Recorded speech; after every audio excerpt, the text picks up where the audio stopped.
Good morning everyone. जैसा कि आज हम कार्बनिक रसायन के टॉपिक हाइड्रोकार्बन पे बात करेंगे। हाइड्रोकार्बन क्या होते हैं और कितने प्रकार के होते हैं। तो चलिए हम जान लेते हैं हाइड्रोकार्बन क्या होते हैं। तो हाइड्रोकार्बन का मतलब है हाइड्रो का मतलब है हाइड्रोजन और कार्बन, यानी कार्बन और हाइड्रोजन के संयोग से जो यौगिक बने होते हैं, यानी कि वे यौगिक जो कार्बन और हाइड्रोजन से बने होते हैं। जो यौगिक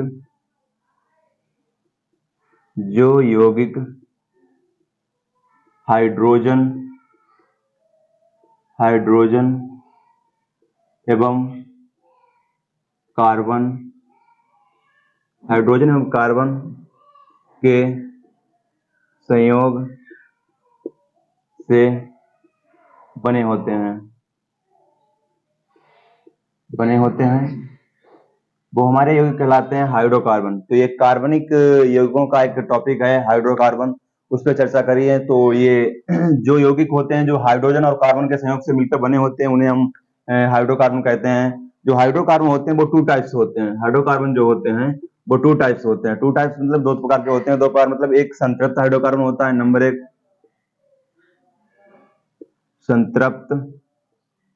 संतृप्त हाइड्रोकार्बन,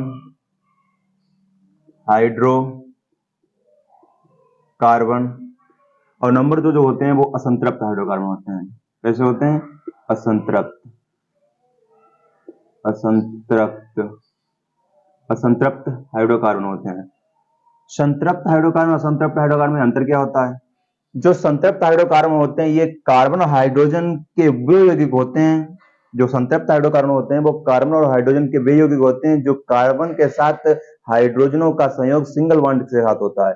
यानी कि जो कार्बन होता है वो हाइड्रोजन इसके साथ में सिंगल बॉन्ड से जुड़े होंगे, यानी कि इस प्रकार से। जैसे तो ये सिंगल बॉन्ड से जुड़े हुए यौगिक जो होते हैं कार्बन के साथ में, तो वो हमारे हाइड्रोकार्बन कहलाते हैं, संतृप्त हाइड्रोकार्बन कहलाते हैं। और इसके अलावा हमसे मान लीजिए ये नॉर्मल प्रतीक, इसका जो प्रतीक हो गया, प्रतीक नॉर्मली ऐसे प्रतीक हम बोल सकते हैं। ये प्रतीक हमारा इसका हो गया, हाइड्रोकार्बनों का एक प्रतीक हो गया। और इसके अलावा मतलब कार्बन के कई कई सदस्य हो सकते हैं, यानी कि एक कार्बन हो या एक से अधिक कार्बन हो। जैसे कार्बन सिंगल बॉन्ड कार्बन है, यहाँ हाइड्रोजन जुड़े हुए हैं इनके साथ में हाइड्रोजन जुड़े हुए हैं। तो ये हमारे बातें होती हैं। तो इनके साथ में हाइड्रोजन जुड़े हुए हैं, तो एक या एक से अधिक हाइड्रोजन कार्बन हो सकते हैं, उनके साथ में हाइड्रोजन ऐड किए गए हैं। तो इन हाइड्रोजनों को ऐड करने के साथ साथ उनके सबके साथ में सिंगल बॉन्ड की उपस्थिति हो, और जब सिंगल बॉन्ड की उपस्थिति होती है तो इस प्रकार के जो कार्बन होते हैं वो संतृप्त हाइड्रोकार्बन कहलाते हैं। जो पहले थोड़ी सी बात जान लेते हैं कि कार्बन का मतलब होता है कि इसका जो परमाणु क्रमांक होता है वो 6 होता है, परमाणु भार जो होता है वो 12 होता है, परमाणु भार 12 होता है। तो इसका जो इलेक्ट्रॉनिक विन्यास बनता है 1s2 2s2 2p6 2p2।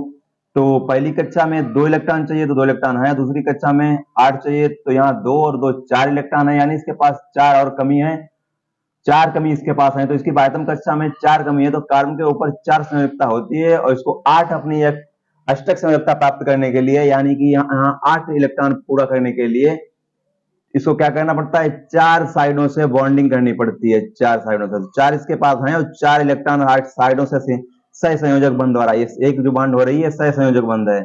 सह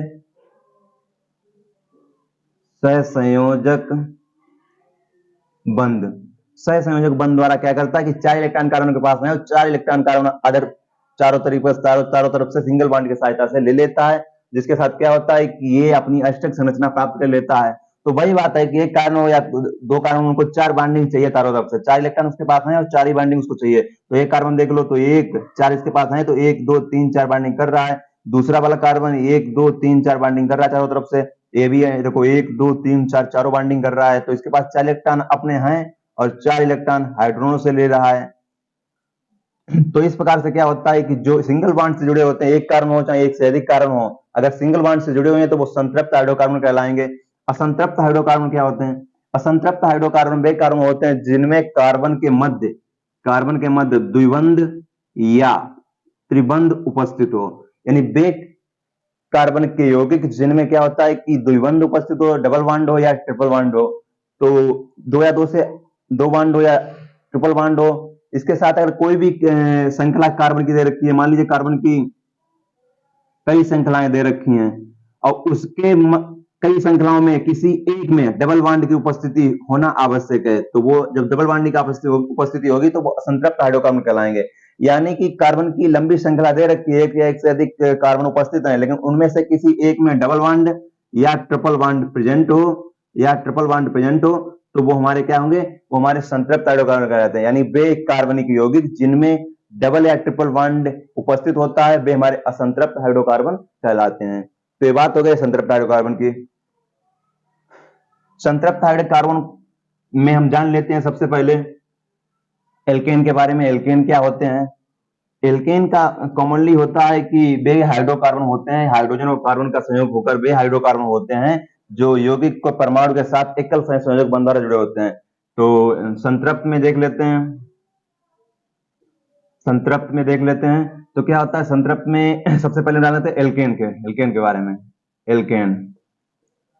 सबसे पहले हम एल्केन के बारे में जान लेते हैं। तो एल्केन क्या होता है? एल्केन के बारे में जान लेते हैं। एल्केन में क्या होता है कि वे कार्बनिक यौगिक होते हैं, वे हाइड्रोकार्बन यौगिक यानी जिनमें हाइड्रोजन और कार्बन हो, वे हाइड्रोकार्बन यौगिक जो वे हाइड्रोकार्बन यौगिक जिनमें यौगिक क्या होते हैं, जो यौगिक कार्बन परमाणु के साथ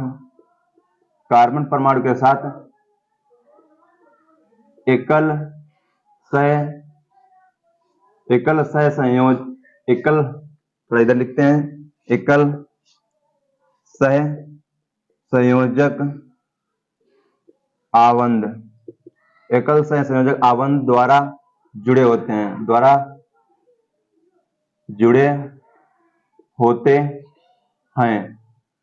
तो वे यौगिक जो क्या आते हैं कार्बन और परमाणु के साथ एकल संयोजक आवंध द्वारा जुड़े होते हैं।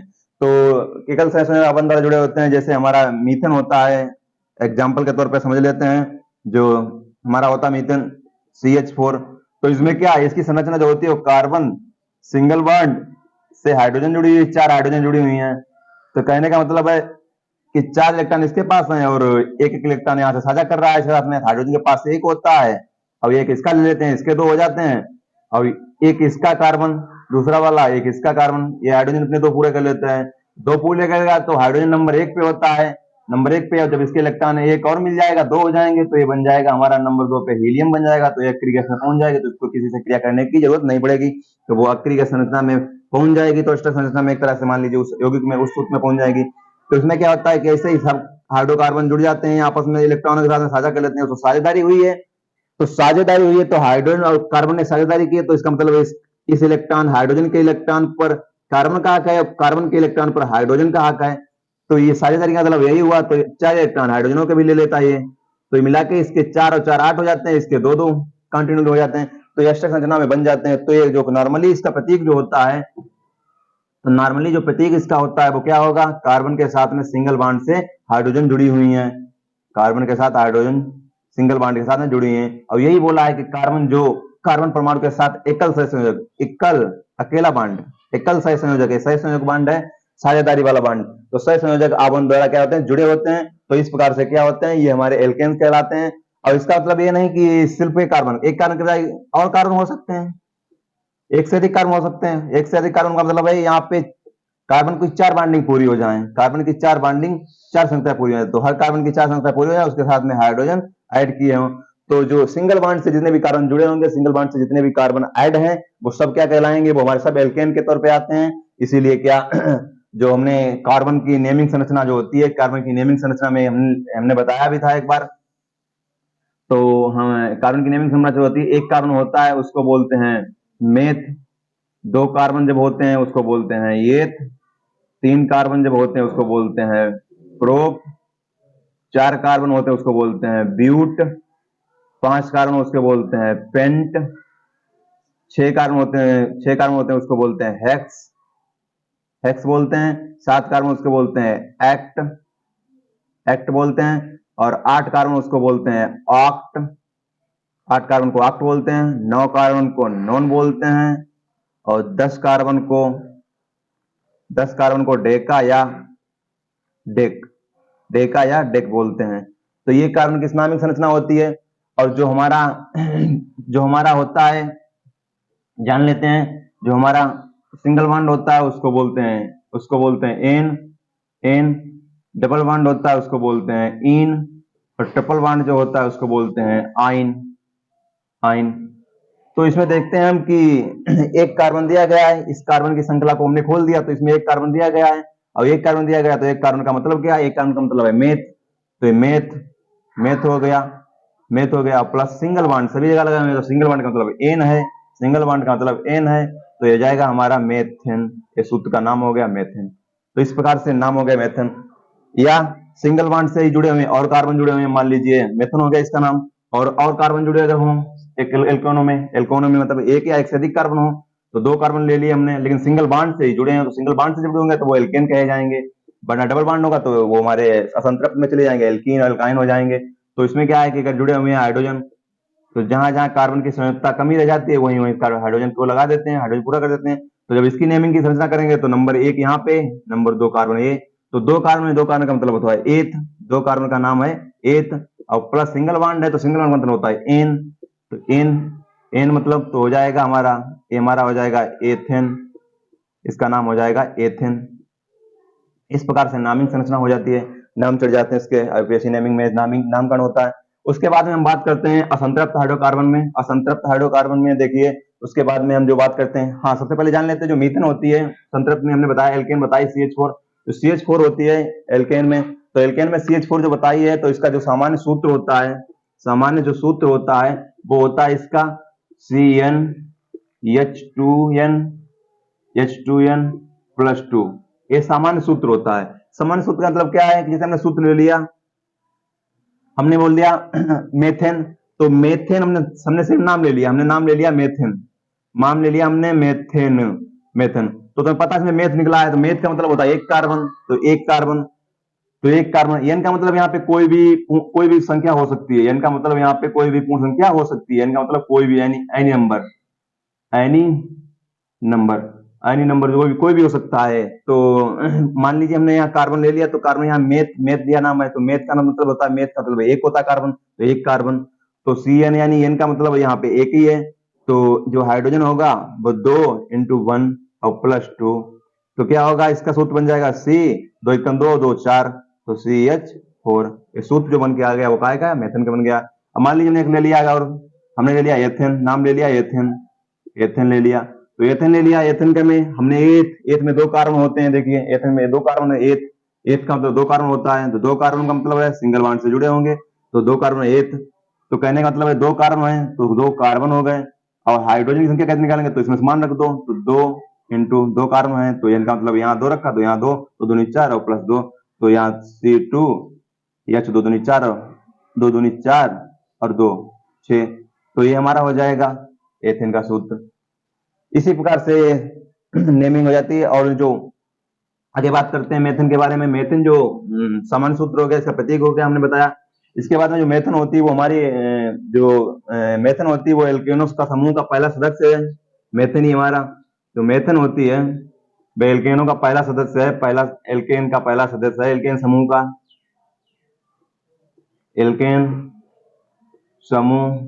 का पहला सदस्य। तो जो मेथेन होती है वो हमारी कहाँ दलदली स्थानों में कहाँ पाई जाती है, ये हमारी दलदली स्थानों पर, दलदली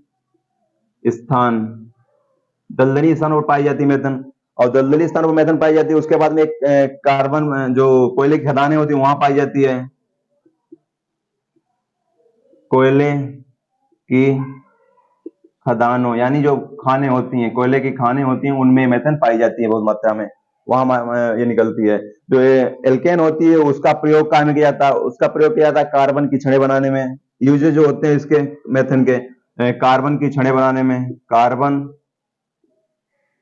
छड़ बनाने में की जाती है। और उसके बाद में ये जो मेथेन होती है, मेथेन तो मोटर टायरों को बनाने में किया जाता है, मोटर टायर जो होते हैं, मोटर टायर बनाने में, मोटर टायर बनाने में।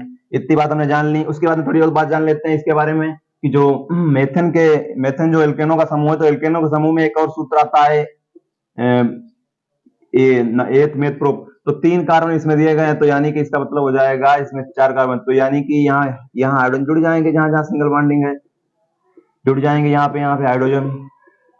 तो इससे क्या हुआ कि 3 कार्बन है, 3 कार्बन का मतलब क्या हुआ, प्रोप।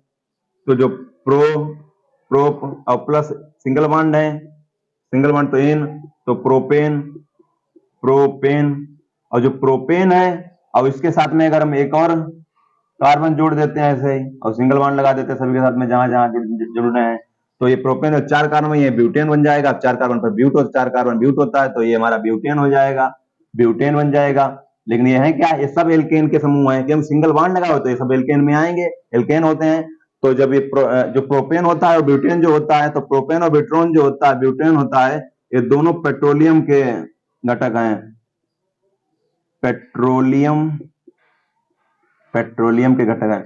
ये प्रोपेन और ब्यूटेन पेट्रोलियम के घटक होते हैं, इनमें पाए जाते हैं। और जो सिगरेट का लाइटर होता है उसमें ब्यूटेन पाई जाती है। जो ब्यूटेन होती है, ब्यूटेन हमारी पाई जाती है कहाँ, सिगरेट लाइटर। देख लेना लाइटर सही लिखा है नहीं लिखा है जो जान लेना, शायद लाइटर होता है, ई बना होता है यहाँ पे। तो लाइटर, सिगरेट लाइटर होता है, उसमें ब्यूटेन की मात्रा होती है। जो पेट्रोलियम होती है, एलपीजी मान लीजिए और भी होती है, तो उनके अंदर क्या होता है, प्रोपेन और ब्यूटेन दोनों गैसें होती हैं, और जो सिगरेट होती है उसमें सिर्फ ब्यूटेन गैस ही होती है। तो इस बात को मैंने जान लिया। इसके बाद में बात करते हैं असंतृप्त में एल्काइन और एल्कीन के बारे में बात करते हैं, यानी जिनमें डबल बॉन्ड और ट्रिपल बॉन्ड की मात्रा होती है, तो उनको जान लेते हैं थोड़ा। उसके बाद में हम बात करेंगे कार्बन जो जो होता है कि जो एल्कीन होते हैं हमारे, वो क्या होते हैं, एल्कीन का मतलब है इन, यानी कि जिनमें डबल बॉन्ड ऑटोमेटिक प्रेजेंट होगा। इन यहां से निकल रहा है, डबल बॉन्ड प्रेजेंट होगा ऑटोमेटिक में। तो कार्बन का वह समूह जिसमें क्या है, कार्बन के मध्य में डबल बॉन्ड हो, कार्बन का वह समूह, कार्बन का वह यौगिक जिसमें कम से कम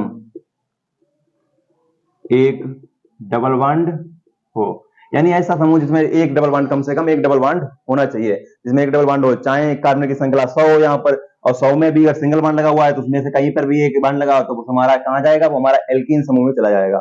वो हमारा यौगिक जो होगा वो हमारा एल्कीन समूह का होगा। तो इसका जो सूत्र, जो उसका जो प्रतीक होता है, प्रतीक क्या होता है, इसका होता है प्रतीक कार्बन, उसके बीच में सिंगल बॉन्ड, उसके बाद में डबल बॉन्ड होता है, और कार्बन को 4 संख्या चाहिए, तो 2 पूरी कर रहे हैं, तो 2 बचेंगे, हाइड्रोजन जुड़ जाएंगे यहाँ। तो ये हमारा नॉर्मली प्रतीक होता है इसका कार्बन का एल्कीन में। तो एल्कीन का जो सामान्य सूत्र होता है, इसका सामान्य सूत्र क्या होता है, इसका होता है CnH2n, CnH2n होता है इसका सामान्य सूत्र होता है, यानी कि जितने कार्बन होंगे उसके दूने हाइड्रोजन होंगे, ऐसी बात है इसमें। तो इसके बाद में जान लेते हैं, इसके एग्जाम्पल के तौर पर जान लेते हैं, एग्जाम्पल इसके क्या है। तो एग्जाम्पल के तौर पे जान लेते हैं, एक हमारा एग्जाम्पल इसका है उसका C2H4, जिसे एथिलीन बोलते हैं, C2H4 एथिलीन। या हम इसका नाम संरचना कैसे कर सकते हैं कि कार्बन है, दूसरा कार्बन है, इसके बीच में डबल बॉन्ड होगा, क्योंकि एथिलीन है तो एथिलीन है, इन लगा हुआ है तो डबल बॉन्ड तो होगा ही होगा। और 4 कार्बन है तो एक हाइड्रोजन यहाँ जुड़ गया, एक हाइड्रोजन यहाँ जुड़ गया, एक हाइड्रोजन यहाँ और एक यहाँ, 4 हाइड्रोजन जुड़ गए और 2 कार्बन जुड़ गए। संयोजकता 1 2 3 4 पूरी हो गई, 1 2 3 4 संयोजकता पूरी हो गई। तो जब नामिंग करेंगे तो क्या होगा, इसमें 1 कार्बन और 2 कार्बन। तो 2 कार्बन का मतलब क्या होता है, 2 कार्बन का मतलब होता है एथ, 2 कार्बन का मतलब होता है एथ, और प्लस डबल बॉन्ड है, डबल बॉन्ड का मतलब क्या होता है, इन, डबल बॉन्ड का मतलब होता है इन, तो इन मतलब होता है, तो ये हो जाएगा हमारा क्या, एथीन।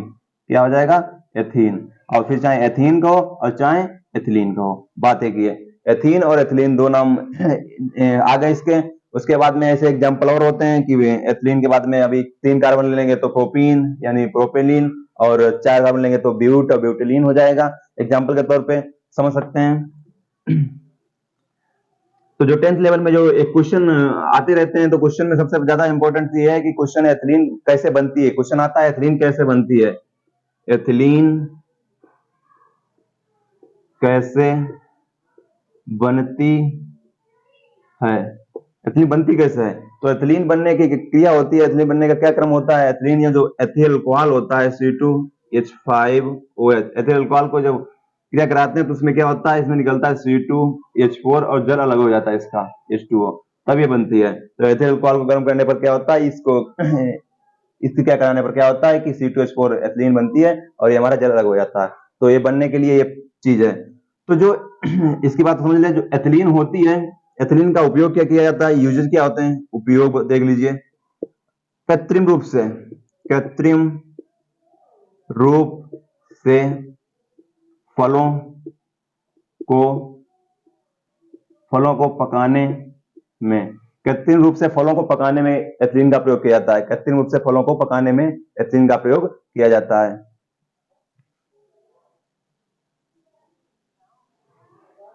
कृत्रिम रूप से फलों को पकाने में एथिलीन का प्रयोग किया जाता है, इतनी बात हो गई। उसके बाद में ये एथिलीन का प्रयोग भी होता है, वो निश्चेतक के रूप में भी किया जाता है। काय में? निश्चेतक के रूप में।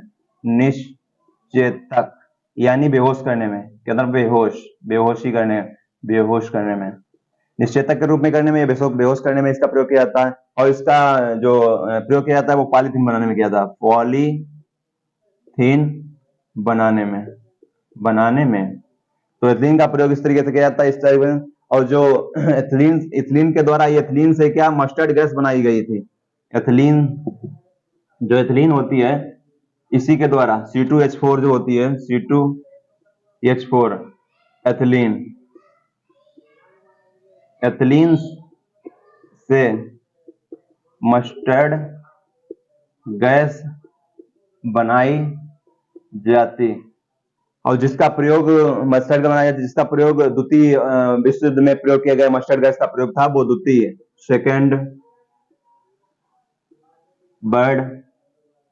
सेकेंड वर्ल्ड वार में इसका प्रयोग किया गया था मस्टर्ड गैस का। तो एथिलीन से ही बनाई जाती है। इसके बाद में हम बात कर लेते हैं एल्काइंस की। एल्काइंस क्या होते हैं? इसके बाद में हम एल्काइंस को जान लेते हैं।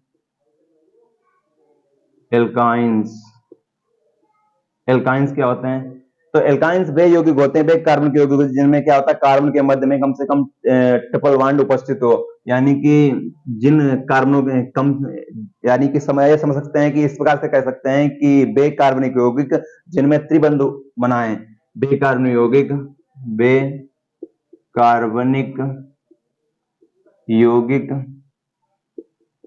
जिनमें एक त्रिक आबंध उपस्थित हो, यानी कि उनमें एक ट्रिपल बॉन्ड की प्रेजेंटी है। एक कार्बन हो, दो कार्बन हो, तीन कार्बन हो, चाहे सिंगल बॉन्ड सभी में लगाओ, बट एक कार्बन के बीच में कहीं न कहीं ट्रिपल बॉन्ड हो। जैसे कार्बन के ट्रिपल बॉन्ड, ठीक है, जहां से संयुक्ता बचती है उसकी इधर से जोड़ दो दूसरी संयुक्ता। तो या तो दो कार्बन अगर दे रखे हैं, दो कार्बन या तीन कार्बन दे रखे हैं, चार कार्बन दे रखे हैं, तो एक कार्बन के मध्य में ट्रिपल बॉन्डिंग होगी ही होगी। तो इस प्रकार से क्या है कि एक या एक कार्बन के मध्य में या एक अधिक से कार्बन हो, उनके मध्य में, एक कार्बन के मध्य में ट्रिपल बॉन्ड की प्रेजेंटी जरूरी है, तो तभी हमारे एल्काइंस होते हैं, ट्रिपल बॉन्ड। तो आइंस, एल्काइंस में निकलता है आइंस, यानी ट्रिपल बॉन्ड की प्रेजेंटी अवश्य है। तो जो यौगिक ट्रिपल बॉन्ड के साथ सहयोगी बनाते हैं तो वो हमारे एल्काइंस कहलाते हैं। एल्काइंस में हम जान लेते हैं क्या क्या होते हैं। तो एल्काइंस में सबसे पहले इनका जो प्रतीक चिन्ह होता है, प्रतीक क्या होता है एल्काइंस का? एल्काइंस का प्रतीक जो होता है वो होता है हमारा ट्रिपल बॉन्ड के साथ कार्बन का संयोग और एक कार्बन और जुड़ा होगा, यानी एक कार्बन का मतलब एक हाइड्रोजन जुड़ा होगा, यानी संयोजकता पूरी करने के लिए तीन यहाँ से पूरी हो गई, ये चौथी, तीन और एक चौथी, ये पूरी हो जाती हैं। तो इससे हो गया। इसका सामान्य जो सूत्र होता है, सामान्य जो सूत्र होता है एल्कीन्स का सूत्र, वो हमारा होता है CnH2n-2। तो इस सूत्र की सहायता से इनके मान निकल आते हैं, इनके हाइड्रोजन और कार्बन की जो मात्रा होती है वो सब निकल के आती है। तो इसका जान लेते हैं सबसे पहले हम एग्जाम्पल के तौर पे। एग्जाम्पल, तो मान लीजिए कार्बन एक है, या हमने एथाइन या एसिटिलीन ले लिया, हमने ले लिया एथाइन, एसिटिलीन, हमने ले लिया एसिटिलीन ले लिया। तो एसिटिलीन का मतलब क्या है? एसिटिलीन यानी है, तो इसमें यानी कि दो कार्बन होंगे, तो दो कार्बन। तो यहाँ पे जब कार्बन के बेस दो हैं, एन का मतलब दो रख दिया, तो हाइड्रोजन दो और इंटू एन का मतलब दो है, माइनस दो, तो C2H4 -2 यानी C2 और H2, सूत्र क्या निकल के आएगा एथिलीन का, C2 और H2। इस प्रकार से तो एसिटिलीन हो गया। अब यहाँ हम इसको देख सकते हैं इस प्रकार से कि कार्बन और कार्बन दो हैं, उनके बीच में एक हाइड्रोजन है तो एक हाइड्रोजन जोड़ दिया, बट एक दो संयुक्ता पूरी हुई तो दूसरी तीन पूरी हुई, चार पूरी हुई, यानी कि चार कार्बन को चार बाइंडिंग चाहिए चारों तरफ से। और यहाँ ट्रिपल बॉन्ड लगाया तो चार चार बाइंडिंग पूरी हो गई, तो एक कार्बन और दो कार्बन, दो कार्बन का मतलब क्या होता है एथ, तो दो कार्बन का मतलब है एथ, और प्लस ट्रिपल बॉन्ड लगाओ तो ट्रिपल बॉन्ड का मतलब क्या है, ट्रिपल बॉन्ड का मतलब है आइन, ट्रिपल बॉन्ड का मतलब है आइन, तो ये होगा हमारा एथाइन। क्या होगा हमारा एथाइन, एथाइन कहो या फिर एसिटिलीन कहो, एथाइन, ये हमारा आईयूपीएसी नेमिंग के तौर पे हमारा एथाइन आ जाएगा। तो एसिटिलीन कहो चाहे एथाइन कहो, तो इस प्रकार से कार्बन के मध्य में एक ट्रिपल बॉन्ड की आवश्यकता अवश्य होती है। इसके बाद में दूसरा एक यौगिक जान लेते हैं इसी का। जैसे हमने मान लिया कार्बन की संख्या हमने 3 ले ली, हमने कार्बन की संख्या क्या ले ली, 3 ले ली, कार्बन की संख्या हमने 3 ले ली, 3, और कार्बन की संख्या 3 है तो हाइड्रोजन की संख्या क्या होगी 2n और -2 है तो 2 और 3 कार्बन है तो 3 दूनी 6 -2, 3 दूनी 6 यानी 4 बचेंगे तो C3H4, C3H4। तो ये हमारा क्या हो जाएगा, ये हमारा आ जाएगा 3 कार्बन, 3 कार्बन का सॉरी 3 कार्बन, 3 कार्बन का मतलब क्या प्रोप, तो प्रोप और प्लस जब इसको सूत्र बनाएंगे तो 3 कार्बन और इनके साथ में 4 हाइड्रोजन है, तो एक हाइड्रोजन यहां जुड़ गया, एक हाइड्रोजन यहां जुड़ गया, एक हाइड्रोजन यहां जुड़ गया, एक हाइड्रोजन यहां जुड़ गया, एक हाइड्रोजन यहां जुड़ गया। तो इस कार्बन के साथ में 1 2 3 4 बॉन्डिंग हो गई, 1 2 इसकी हो गई, 1 2 इसकी हो गई, तो इसमें क्या होगा 1 2, इस प्रकार से 1 2 3 4 हो गई, इसके पास 1 2 3 4 इसकी भी हो गई, तो ये संरचना बन गई। तो एक कार्बन दो कार्बन, दो कार्बन और तीन कार्बन, तीन का मतलब प्रोप हो गया। अब प्रोप और प्लस ट्रिपल बॉन्ड लगा हुआ है तो ट्रिपल बॉन्ड का है आइन, ट्रिपल बॉन्ड का मतलब है आइन, तो इसका नाम हो जाएगा प्रोपाइन। क्या नाम हो जाएगा प्रोपाइन। तो प्रोपाइन का मतलब है प्रोपिलीन को, प्रोपिलीन, तो ये नाम हो गया। तो ये हमारे एल्काइंस हो गए, एल्केन, एल्कीन और एल्काइन के बारे में इनका समान सूत्र भी बता दिया, और इसके बारे में कुछ जान लेते हैं जो भी है एसिटिलीन। हाँ, एक सूत्र हाई स्कूल के लेवल में आता है कि एसिटिलीन बनती कैसे है। जो एसिटिलीन होती है, एसिटिलीन बनती कैसे है एसिटिलीन। एसिटिलीन बनने के लिए क्या करते हैं कि जो कैल्शियम कार्बाइड होता है, कैल्शियम कार्बाइड होता है, तो कैल्शियम कार्बाइड पर क्या करते हैं हम कैल्शियम कार्बाइड पर जल का प्रोवाइड करते हैं, H2O को प्रोवाइड करते हैं, तो क्या होता है कि एसिटिलीन बनता है। तो ये बन जाएगा हमारा C2H2, तो यहाँ पे 2 लगा दें तो ये और बन जाएगा हमारा कैल्शियम हाइड्रोक्साइड, यानी कि दूधिया रंग का चूना यानी बुझा हुआ चूना बन जाएगा हमारा। और ये हमारा क्या बन गया, ये हमारा बन गया एसिटिलीन। तो कैल्शियम क्लोराइड पर जल की मात्रा प्रभावित करने पर क्या होता है, एसिटिलीन बन जाती है। तो ये एक क्वेश्चन आते रहते हैं, कैल्शियम, ये हमारा कैल्शियम कार्बाइड है, इसको जान लें। तो इसके बाद में कैसे बनती है मैंने सीख लिया है। इसके बाद में हम इसका प्रयोग करते हैं। तो एसिटिलीन जो होती है उसका उपयोग कहाँ किया जाता है, तो एसिटिलीन का जो यूजेज होते हैं, उपयोग होते हैं, इसके यूजेज जो होते हैं वो एक वेल्डिंग के रूप में किया जाता है। काय के रूप में, वेल्डिंग